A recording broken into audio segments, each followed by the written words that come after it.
ஒரு குடிசை வீட்டுல வந்து ஒரு கணவனும் மனைவியும் வந்து சந்தோஷமா வாழ்ந்துட்டு இருக்கலாம். விவசாயம் பண்ணிட்டு ரொம்ப எளிமையாக அழகாக அப்படிப்பட்டவங்க நான் பார்த்திருக்கேன், நீங்களும் பார்த்துருக்கலாம்.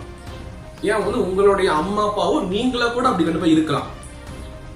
ஆனால் ஒரு தமிழ்நாடு முழுக்க அல்லது இந்தியா முழுக்க பிரபலமா இருக்கிற, நிறைய செல்வாக்கு இருக்கிற, நிறைய கோடி கோடியா பணம் இருக்கிற, நிறைய சொத்துக்கள் இருக்கிற ஒரு பிரபல நடிகரோ பிரபல நடிகையோ வந்து அவங்களுடைய திருமண வாழ்க்கையில வந்து ஒரு விவாகரத்து பெற்று இருப்பாங்க.